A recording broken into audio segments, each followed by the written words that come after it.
Your Worcester Railers head coach and general manager, Jordan LaVallee-Smotherman, or as I like to call him, Jay Smoothie. Well, that's how he goes on Twitter.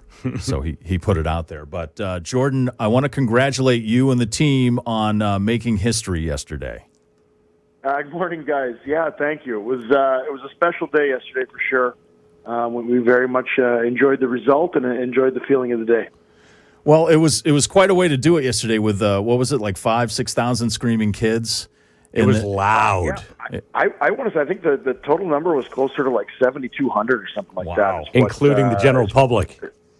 Yeah, it was an awesome morning. I was struggling. I kept referring to it as night. I'm so conditioned to play games at night. I kept saying, let's have a night, boys, and everybody's looking at me like, it's 10 a.m., man. Yeah. But no, the atmosphere was incredible. I still got a sore throat and a headache from the piercing scream for 3 hours that was going through that arena. So it was definitely a good morning. You know, when I talked to you, I went down there one day, like last month, and talked to you during a training camp session, and you looked at me and you said, with all sincerity, it was just like, this team's really good. And oh my God, you were absolutely right. But did you ever expect to be so good that you're 9-0? You've broken an ECHL record? No, I mean, I knew that we had a good team. I knew we would get off to a good start. This has certainly been a little on the unexpected side. Very welcome, obviously. Yeah. But no, we have an incredible group of hockey players. But what's really making the difference is we have an incredible group of human beings in that room. Every one of those guys has bought into the way that we want to play. They all get along really well. They all come to the rink and do a job every day for us. And it's been an absolute blast to coach them so far.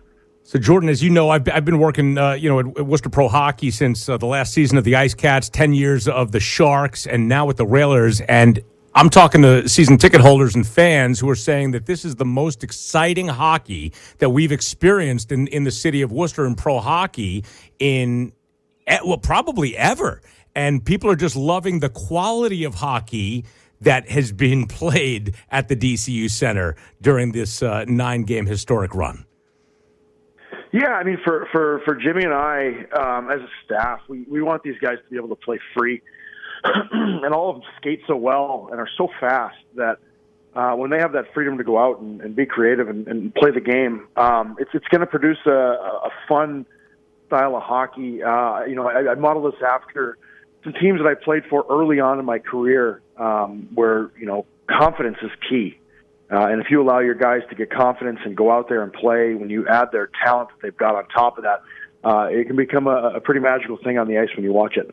You know, I asked you about this a little bit before, but now, seriously, now that a record has been broken, how do you keep the team focused on just let's play the next game? Doing the Bill Belichick, let's see what happens on Sunday. Just one day at a time. Day by day. We're on to Adirondack. Right. Yeah. So how do you do that? What do you say to them? You say like keep your eyes on the next game. Don't worry about the record.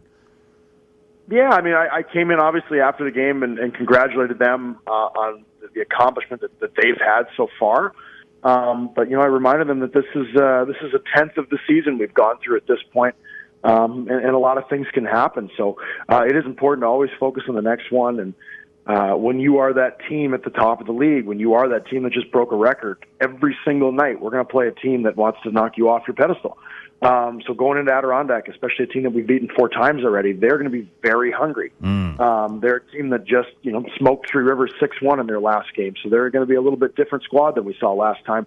And so I think that's what it is. It's just pointing out to these guys that you're the top dog now, and everybody wants to take you down. And luckily this group, even when we've had bad periods or bad 2 periods to games, they respond, and they've got that winning feeling, and they know what they need to do to go out and finish games now.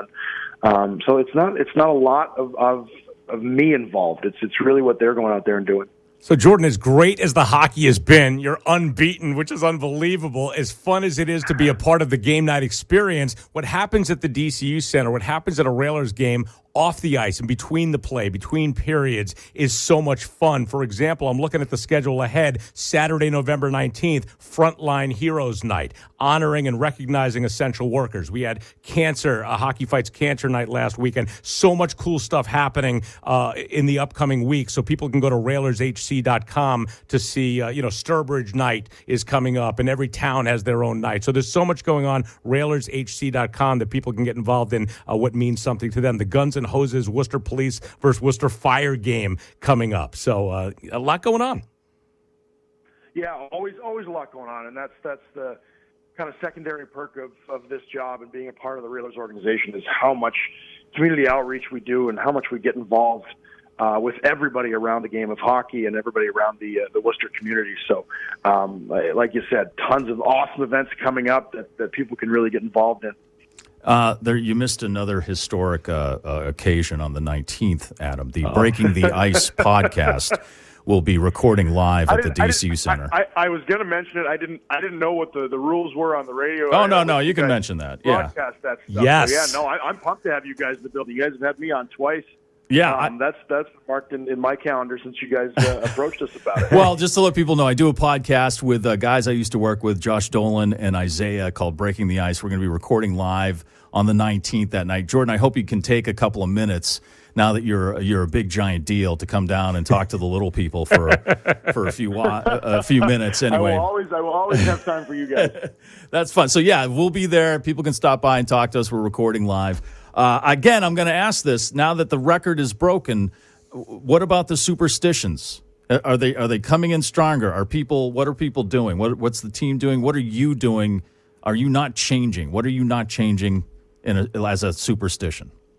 Well, I'm not sure if you've seen the disgusting status of my beard at the moment.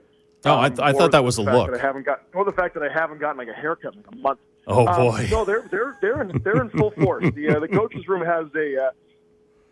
has a routine down to almost a minute now before every game. So they're definitely out in full force, and we will keep that flow going into this weekend in Adirondack.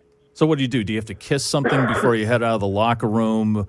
Do you have to punch someone in the face? Is there something, what is there one thing that's a little strange that guys just are doing because of the streak? I don't know. I don't know what's going on in the room. I know when I was a player, I had all kinds of weird stuff that I did during warm-ups. I had all kinds of weird stuff that I did in the locker room beforehand that kind of needed to be done. So I don't know what they're doing. I hope whatever they're doing, they keep doing it. Because it is working, right? On the coaches end, let's be honest. The players control the game. When that puck drops, we stand behind the bench and we talk to them. But those guys really make the difference. So it's more about their superstitions than it is about ours. All right. Well, when you say weird things and locker room in the same sentence, I actually don't want to know. So, that's more for the podcast, right? Exactly. This is radio, right? This is the public's airwaves, and the podcast we can say whatever we want. All right. Well, I can't talk about the live chicken sacrifices on air here. Right. Exactly. And those do not end up as the chicken fingers and concessions. Those are different chickens. I just want to clarify. Exactly. Right. Yeah. Absolutely. Joe Boo need a refill. My Pedro Serrano. Exactly. Exactly. All right. Jordan LaVallee-Smotherman, or Jay Smoothie, as I like to call him. He is your head coach, general manager of your Worcester Railers, who are 9-0, a perfect start, breaking an ECHL record yesterday with that game. Continued good luck. Since you're not cutting your hair and not shaving, I hope you're looking like at least Jerry Garcia at some point during the season. But we'll see what happens. Like you said, you take it one game at a time, right? I wouldn't mind the Jerry look. My dog is named after a Grateful Dead song. So. Oh, what song is that? Casey Jones. Oh, right on, that's brother. Awesome. Yeah, right on. You know what? I'm going to play that next. Just to keep the luck going. Hopefully that happens with the streak. All right, Jay Smoothie, thanks a lot, man. Good luck on the road, and we'll talk to you again soon. Awesome. Thanks for having me, guys.